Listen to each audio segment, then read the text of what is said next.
वो किन्नर जो आज भी अपने वजूद के तलाश में भटक रहे हैं, प्रशांत किशोर ने उनको एक नया दर्जा दिया है और वो चाहते हैं कि वो किन्नर चुनाव भी लड़ें। दरअसल उन्होंने एक टिकट भी दे दिया है किन्नर को और उसके बाद से प्रशांत किशोर की चर्चा हो रही है और लोग कह रहे हैं कि इससे बेहतर आज तक राजनीति में कोई प्रयोग देखा नहीं गया था। आपको बता दूं कि भोरे के सीट से जहां से एनडीए के शिक्षा मंत्री चुनाव लड़ेंगे, उनके सामने जनसुराज की प्रत्याशी प्रीति किन्नर जो है वो चुनाव लड़ने वाली हैं और ये मामला काफी दिलचस्प है। और इस ऐलान के बाद जितने भी दबे कुचले लोग हैं, वो लोग जिनकी बातें सुनी नहीं जाती, वो लोग जिनको दबा दिया जाता है, वो लोग खुश हैं, उनमें खुशी की लहर है। अगर प्रशांत किशोर की बात की जाए तो वो राजनीति प्रयोग के लिए जाने भी जाते हैं और उन्होंने इस बार राजनीति में कुछ ऐसा ही प्रयोग किया है अपने पार्टी से, जहां पे वो एक किन्नर को टिकट दिए हैं।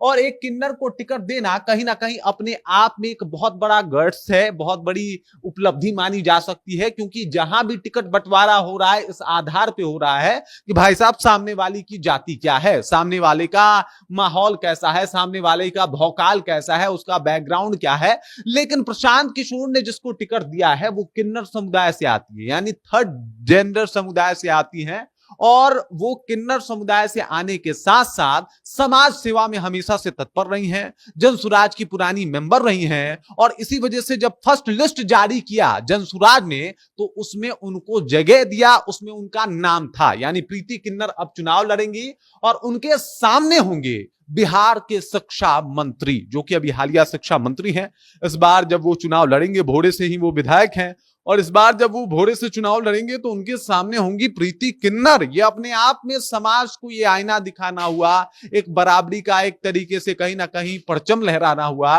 और ये दिखाना हुआ कि भाई साहब आप किसी भी समुदाय से आते हैं, लेकिन आपका संविधान आपको इतना राइट्स देता है कि आप एक जनप्रतिनिधि भी बन सकते हैं, विधायक भी बन सकते हैं, एमपी भी बन सकते हैं, मुख्यमंत्री भी बन सकते हैं। मतलब एक नया मुहिम छेड़ने का जो काम है वो काम प्रशांत किशोर ने किया है। प्रशांत किशोर ने न कि सिर्फ सपोर्ट किया बल्कि टिकट भी दे दिया। ये बड़ा राजनीतिक प्रयोग माना जा रहा है और ये माना जा रहा है कि जितने भी दबे कुचले लोग हैं, भले वो किन्नर समुदाय से आते हों या ना आते हों, लेकिन उनको ये आश्वासन जरूर मिला कि भाई साहब अगर कोई किन्नर चुनाव लड़ सकता है तो भाई हमें भी वो अपना हक मिल सकता है। प्रशांत किशोर ने जो प्रयोग किया है उसकी भी काफी सराहना की जा रही है और वो किन्नर जिसकी कोई बात नहीं सुनता, वो किन्नर जिनकी बातें सुन के कितने लोगों को परेशानियां हो जाती है या फिर जिनसे मिलके परेशानियां हो जाती है, वो अब विधानसभा के चुनाव लड़ सकते हैं और ये बात बखूबी जो है वो प्रशांत किशोर ने दिखाया है।